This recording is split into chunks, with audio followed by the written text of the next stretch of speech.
wind is dying down tonight, but we get a full day of it again tomorrow, and that means some very dangerous fire weather conditions across Colorado. Good evening. I'm Jennifer Meckles. A fire is burning tonight at the Everez Steel Mill outside the city of Pueblo. You can see the large plume of black, thick smoke. Everyone working at that mill was safely evacuated. The city issued a shelter in place for the surrounding area because the air quality conditions are just so poor today. Homes were also evacuated today for another fire, this one northeast of Pueblo. They're calling this one the Vision Hill Fire. Here's some time-lapse video showing the fire putting off heavy smoke. Tonight, it has burned more than 80 acres. It is now 80% contained. And some good news tonight, a little closer to home. The fires at the Fox Hollow Golf Course in Lakewood, fully contained tonight. West Metro Fire says there were a total of 7 fires set yesterday. Ended up burning about 3 acres. And they took a man into custody who's now expected to be charged with arson. Any sort of fire start, arson or accident, we know it's a very dangerous time with fire conditions like these. Let's now bring in Lauren Robinson for a look at your forecast. Not a good weekend for fire conditions. That's right. These gusty winds are so strong, and this is all ahead of our next system that'll be pushing in, bringing some moisture eventually. In the meantime, though, it's going to continue to bring those gusty winds throughout the next few days. This will be Saturday and Sunday. Right now, though, we do have 59 degrees at DIA, a little bit of cloud cover, sustained winds coming in from the south at 13 miles per hour. But let's take a look here at our wind gusts. They're started to die down for the evening, mostly around 20 to 30 miles per hour in the plains and up in the high country along the western slope there as well. As we take a look at our strong wind alerts, we're going to continue to watch for these both Saturday and Sunday. Some areas across the high country and foothills could see those winds gusting up to 100 miles per hour. So we're going to watch for these extremely gusty winds to possibly down those power lines and possibly even cause some fire danger. So we also have red flag warnings that'll be in effect as well. So we're going to continue to watch for that. In addition to that, all of those winds are ahead of our next system. That's already starting to bring some moisture into the high country and western slope. That'll eventually move its way eastward into portions of the Front Range and eastern plains tomorrow. But with all of that snow and strong winds in the high country, we're going to watch for winter weather advisories in effect from midnight tonight through noon Saturday. So a lot going on all across the state. I'll have details on all of this. Your extremely windy weekend. Who could see a rain-snow mix or even some snow showers, and then what the rest of our weekend and into our next week will look like. All of that just ahead of my full 7-day forecast. Lauren, thank you. Xcel Energy says due to those high winds, they're more likely to shut your power off, of course, because of the risk of wildfires. Right now, if somebody or something hits a power line, it will automatically turn off. Usually it turns right back on. But starting tomorrow, crews will have to manually restore that power to make sure it's safe to do so. Xcel says about 30,000 customers could be affected, mostly Boulder, Gilpin, and Jefferson counties. These winds are also wreaking some havoc on the Red Rocks schedule. The venue canceled its Saturday night show for Dam Dala. Instead, that show will move to Mission Ballroom. Red Rocks ticket holders will be refunded, and they'll get special access to a pre-sale for tickets to that Mission Ballroom show. Also this weekend at Red Rocks, Sunday's performance by Daybreaker has been pushed back a week now. It will be April 14th. Dozens of young kids are gearing up for the start of their baseball season, but without any gear. Just 1 week before their first practice, their equipment was stolen. As 9 News reporter Rhea Josh shows us, the North Metro Little League is now scrambling to replace all of it. All right, everybody ready? That's what we call the younger kids. We call them our littles. Whoa! It's a rite of passage.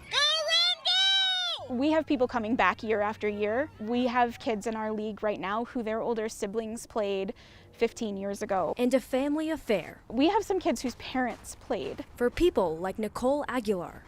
He started on these fields 8 years ago when he was 4. There you go. Even my dad was his coach for a little while. We are definitely a baseball family. Oh, home run! 1 week ahead of the North Metro Little League's first practice. You gotta stop. It may as well be because you hit a home run and lost your ball. Organizers went to the field they've used for years and realized something was missing. We discovered all of our gearboxes were stolen from the property. 3 150-pound metal containers. You can see the rust from the bolts. Gone.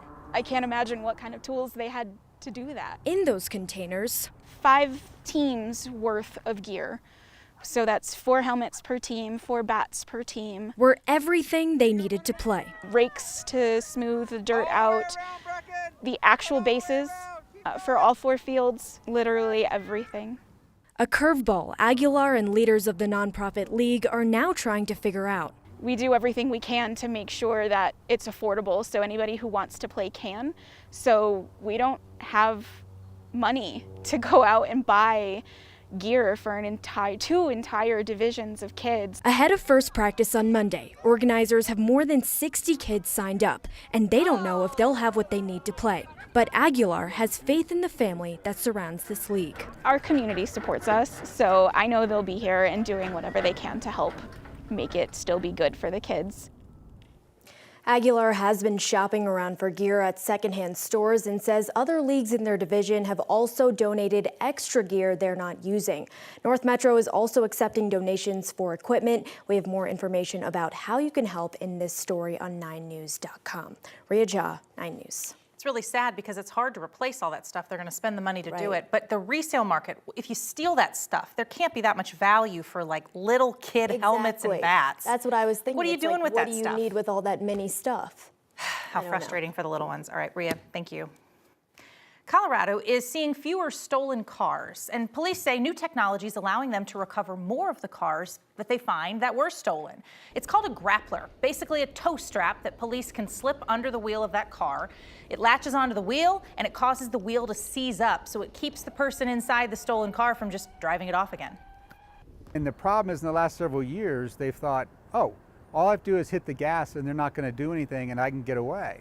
So we need to send the message that, no, we have a way of stopping you. If they get grappled, they should just give up and the gig is up. And so just be done with it.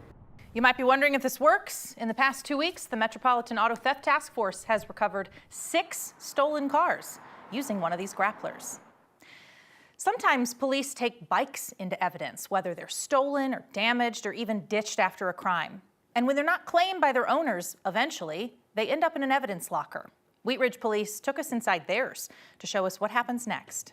This is our evidence shed where we keep all the bikes that we accumulate over the course of the year or several months. We have 27 here, and I believe the oldest case that we have is from 2019. Bikes that are stolen, abandoned in a hit and run, maybe used by a suspect of a crime. I mean, it's anything that involves evidence. Bikes that are now filling up the Wheat Ridge Police evidence shed. Our policy as a department is whenever we start to see that number tick up, we try to put out this notice and we try to reunify them with their owners. A notice like this, listing bikes and descriptions.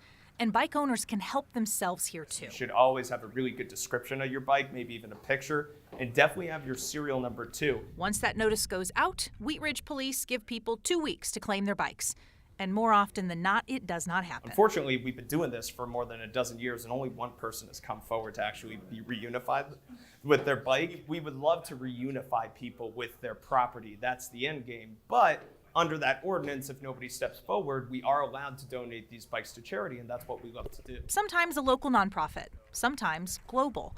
Bikes from Wheat Ridge have gone as far as Africa. So we just love to be able to kind of spread that and make sure these bikes have good homes that'll appreciate them.